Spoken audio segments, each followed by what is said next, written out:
I'm only getting to do it because of something sad that happened.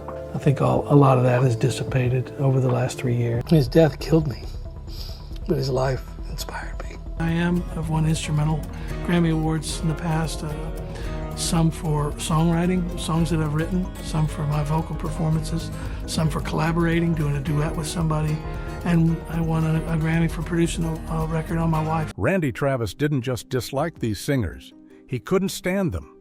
Behind his soft-spoken charm lurked 7 names that lit his temper on fire. One nearly wrecked a joint tour, another humiliated him in front of the entire industry. And one betrayed him so deeply, Randy vowed never to share a stage again. You think you know the clean, polished Randy Travis? You don't. Not until you hear who he hated the most and why their names were nearly erased from country music history. Stay with me. The final name will blow apart everything you thought you knew about country's most beloved voice. Garth Brooks. For many fans, Garth Brooks and Randy Travis represent 2 towering giants of country music. But what most people don't know is just how deeply the rivalry between them ran. On the surface, they seemed like they belonged to the same world, 2 successful country artists with millions of loyal fans, shelves of awards, and chart-topping albums. But beneath the cowboy hats and friendly handshakes was a tension that quietly simmered for years. When Garth Brooks exploded onto the scene in the early 1990s, the entire industry shifted. Suddenly, country music wasn't just about twangy ballads and barroom heartbreaks. It was big, brash, stadium-filling pop country, driven by Garth's larger-than-life personality. His shows were rock spectacles, his image was carefully crafted for mass appeal, and his crossover success into pop radio had critics hailing him as the man who brought country to the mainstream. For Randy Travis, a traditionalist at heart, this wasn't a welcome change. Randy had built his career on the backbone of classic country: simple, emotional storytelling, honest instrumentation, and a deep respect for the genre's roots.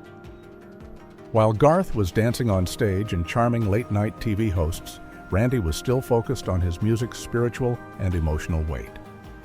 To Randy, it felt like the art form he loved was being commercialized, repackaged, and, in his eyes, cheapened. The competition between the two wasn't just musical, it was personal. Industry insiders whispered about backstage encounters where Randy would coolly sidestep Garth, refusing to engage in his energetic banter. At award shows, cameras caught the brief, stiff handshakes and tight-lipped smiles between them. In interviews, Randy often spoke with coded language about the direction country music was heading, subtly hinting at his disapproval of Garth's dominance. One of the most telling moments came during the 1992 Country Music Association Awards. Garth swept the night, taking home Entertainer of the Year, Album of the Year, and several other honors, many of which Randy had been quietly eyeing. Though he clapped politely in the audience, those close to Randy remember his jaw tightening as Garth bounded up to the stage, thanking his crew, his band, and his fans with a charm that, to Randy, felt rehearsed. Despite the rivalry, there was never an outright public feud. Neither man trashed the other directly in the press. But behind the scenes, Randy often voiced his frustrations to those he trusted, lamenting the way Garth's meteoric rise had changed the landscape. For Randy, it wasn't just about awards or album sales, it was about preserving the soul of country music, a soul he felt was slipping away. In the end, their tension became part of the larger story of country's evolution, the quiet, brooding traditionalist versus the high-flying superstar. And though Randy may have never voiced it openly, those who knew him best understood. Garth Brooks was one singer he could never quite bring himself to admire. Alan Jackson. If there was one artist whose career seemed to run parallel to Randy Travis's, it was Alan Jackson. Both men were born of the same country spirit, humble beginnings, deep respect for tradition, and a love for the storytelling heart of country music. To the public, they seemed like kindred spirits, clean-cut, soft-spoken, and champions of the neo-traditionalist wave that kept country anchored even as pop influences flooded in. But behind the scenes, Randy harbored quiet frustrations toward Alan Jackson that few knew about. Frustrations rooted not just in music, but in personal feelings of being overshadowed. Alan Jackson's rise in the early 1990s came at a time when Randy was already an established star. Randy had paved the way for artists like Alan, reviving the old school sound when many thought country was becoming too polished. But as Alan's career skyrocketed, with hit after hit, sold-out tours, and accolades pouring in, Randy began to feel his own spotlight dim. It wasn't that Alan was stealing anything from him, it was that Alan was simply everywhere. His face was on billboards, his songs dominated the radio, and the industry started holding him up as the new face of traditional country. What stung most for Randy was how seamlessly Alan slipped into the role that he himself had once held.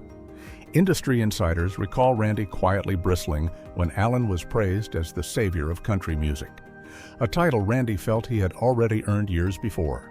In private conversations with friends, Randy sometimes voiced that it felt like the industry had a short memory, quickly shifting its affections to the next big thing.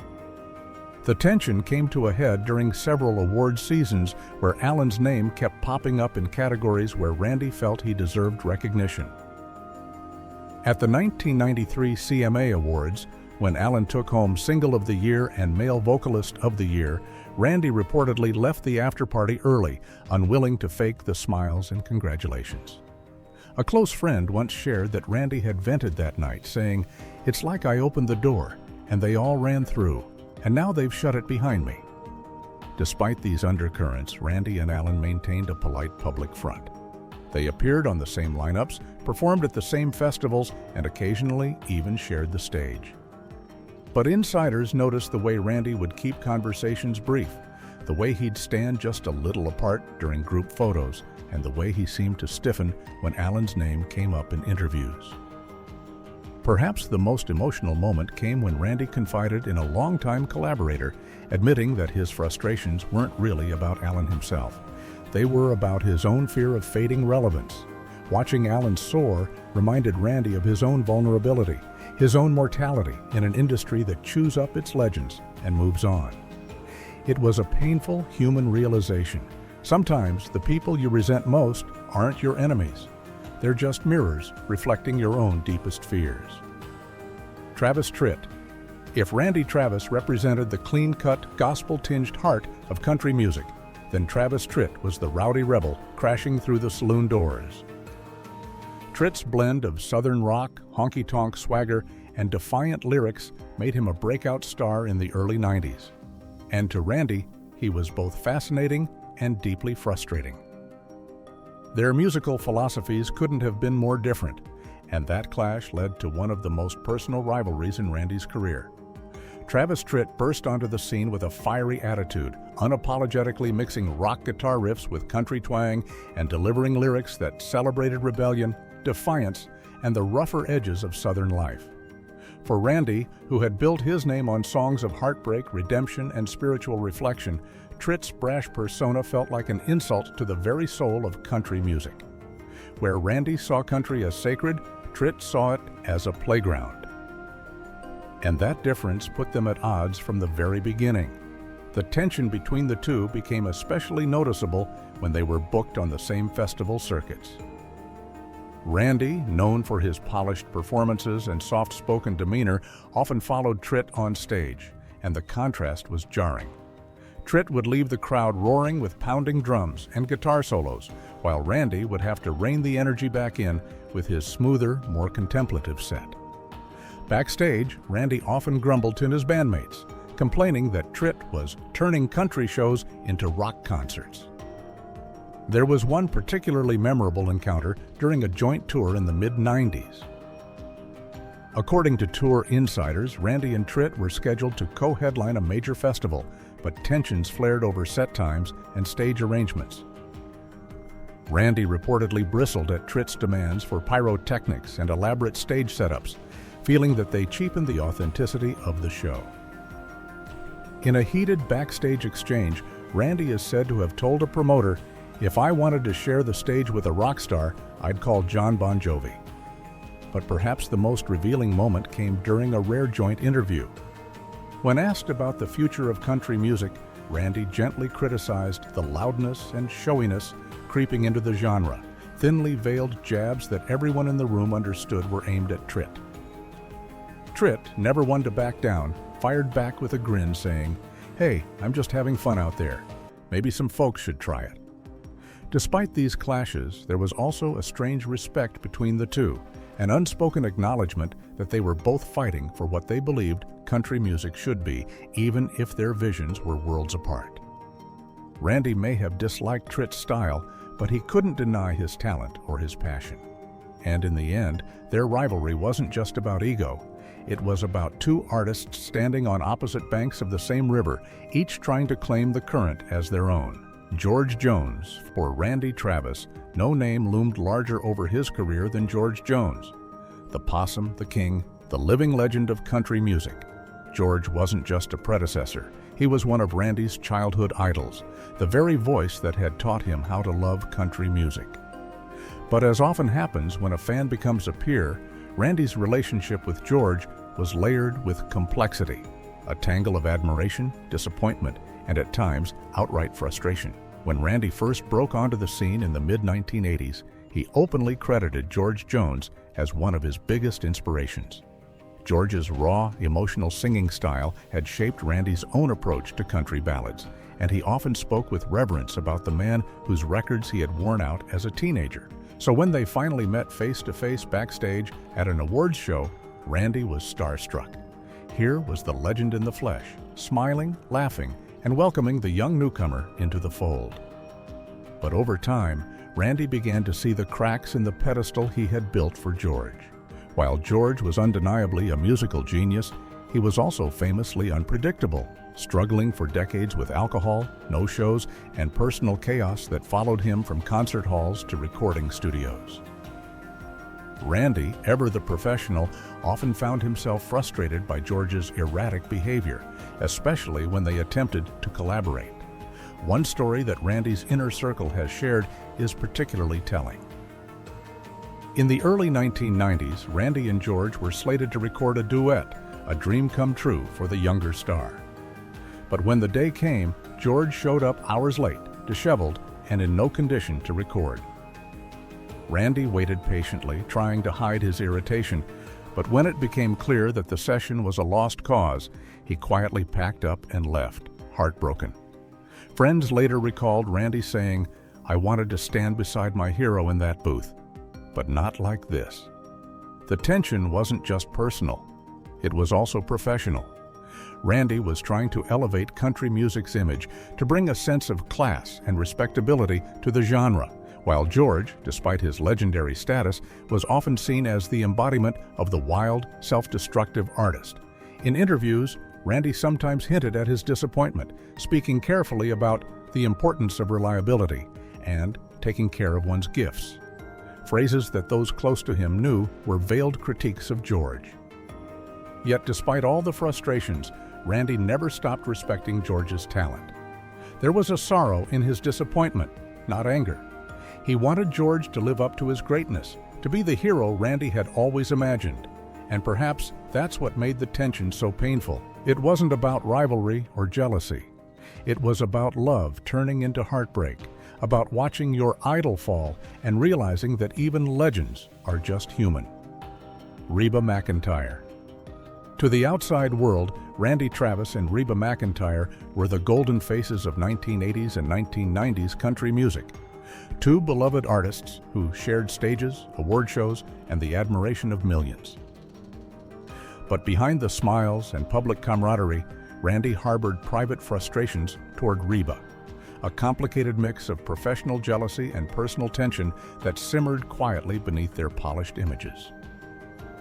Reba McEntire was a powerhouse, fiery, ambitious, and business savvy.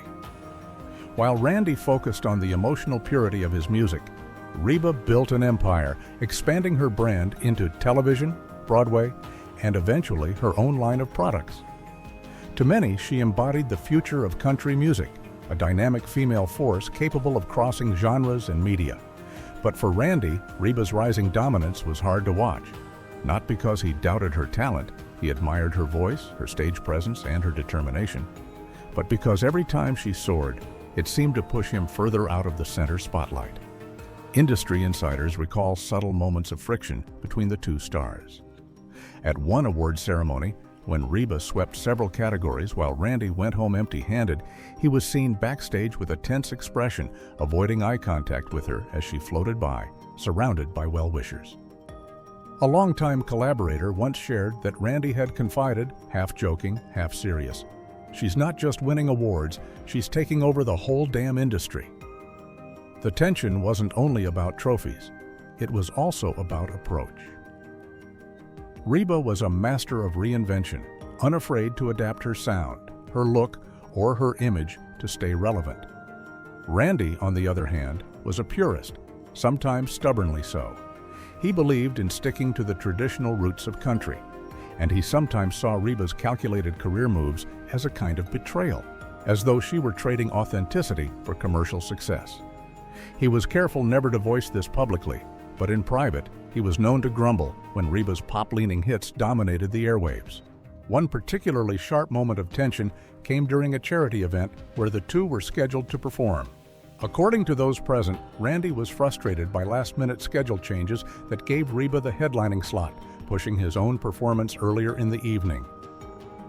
Though he smiled politely on stage, backstage, he reportedly remarked to his team, "Funny how some people always end up on top, no matter what."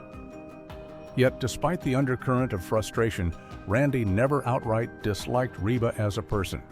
His feelings were more about the industry forces at play, the constant jockeying for position, the shifting tides of fame. Deep down, he respected Reba's grit and her undeniable influence. But he couldn't help feeling left behind, watching as one of his peers became not just a star, but an institution. Dwight Yoakam. Among the many artists Randy Travis crossed paths with, few sparked as much quiet irritation as Dwight Yoakam. On paper, they had little in common. Randy was the soft-spoken Southern gentleman, steeped in gospel and country purity, while Dwight was the flashy California outsider, blending honky-tonk with rock and roll swagger and a heavy dash of Hollywood cool. But it was precisely those differences that stirred Randy's frustrations, turning what should have been casual professional coexistence into something more personal. Dwight Yoakam emerged in the 1980s as an innovator, infusing traditional country sounds with edgy, rockabilly flair. He wore tight jeans, cowboy hats tilted just right, and a signature smirk that charmed audiences far beyond the country scene. While critics celebrated him as a breath of fresh air, Randy saw something else. An artist capitalizing on country roots while playing to the glitzier, more image-driven side of entertainment. Randy believed in substance over flash, and to him, Dwight's carefully crafted persona felt, if not entirely fake, then certainly overly calculated. The tension was never more visible than during awards season events, where Randy often observed Dwight working the room with effortless charm, mingling with actors, directors, and media personalities. Randy, by contrast, preferred to stand quietly with close friends or his team, keeping the focus on his music rather than self-promotion. According to insiders, Randy would occasionally grumble that Dwight was more interested in the cameras than the craft. A particularly bitter moment came during a joint press event where the two were asked about the future of country music. Dwight spoke eloquently about the need for country to evolve, to embrace new sounds and audiences, while Randy, visibly tense, emphasized the importance of preserving tradition. To some in the room, it was just a difference of opinion. But to Randy, it was a veiled jab, a reminder that artists like Dwight were reshaping the genre in ways that made him feel increasingly like a relic. Backstage encounters between the two could be chilly. One tour manager recalls an evening when Randy, passing by Dwight's dressing room, shook his head and muttered under his breath about the Hollywood circus. Dwight, for his part, seemed largely unbothered by the tension, maintaining his usual confident stride. But Randy couldn't help but feel irked, especially when critics he respected began praising Dwight's boundary-pushing genius while dismissing more traditional artists as stuck in the past. Despite all this, Randy knew, deep down, that Dwight Yoakam was talented. His frustration wasn't born purely of jealousy or disdain. It was rooted in a fear that the genre he loved was slipping away, morphing into something glossier, noisier, and less grounded. Dwight represented a version of country music that Randy never wanted to embrace. And in many ways, that tension symbolized the broader struggle within the industry itself. Old guard versus new wave, heartland versus Hollywood. Vince Gill. Of all the names on Randy Travis's private list of frustrations, Vince Gill might be the most surprising. To the outside world, Vince and Randy seemed cut from similar cloth, both soft-spoken, gifted with once-in-a-generation voices, and deeply rooted in the emotional heart of country music. But underneath that surface harmony, there was a quiet tension, a rivalry not born of open conflict, but of simmering comparisons and the gnawing sting of being constantly measured against someone you couldn't quite outshine. Vince Gill's reputation was spotless. Known as one of the kindest figures in the industry, he was a consummate musician, a dazzling guitarist, a masterful songwriter, and a vocalist with a velvet-smooth range. Wherever Vince went, admiration followed. Fans adored him, critics praised him, and fellow musicians lined up to collaborate. For Randy, this adoration became a double-edged sword. He respected Vince's talent deeply, but over time, the endless praise began to wear on him, stirring feelings he struggled to admit even to himself: envy, insecurity, and the painful question of whether he was being left behind. Their careers often intersected, especially during awards season. There were years when Randy watched Vince sweep categories he'd once dominated: Male Vocalist of the Year, Song of the Year, Album of the Year. Randy's own name, once a sure bet for nominations, began to fade into the background. Though he clapped and smiled at ceremonies, insiders noticed how stiff his applause became when Vince's name was called. A longtime friend once confessed that Randy, in private, had said, "I can't fault the man for being great, but sometimes it feels like there's no room left for anyone else." What made this particular tension so emotional was how similar they were. Unlike his frustrations with brash performers like Travis Tritt or image-driven stars like Dwight Yoakam, Randy's feelings about Vince were tied to a deeper insecurity. Vince was the kind of artist Randy wanted to be seen as: humble, gifted, beloved. But the more Vince succeeded, the more Randy feared his own light was dimming. In moments of vulnerability, he admitted to close confidants that Vince's success forced him to confront his own doubts about longevity, relevance, and the fickle nature of fame.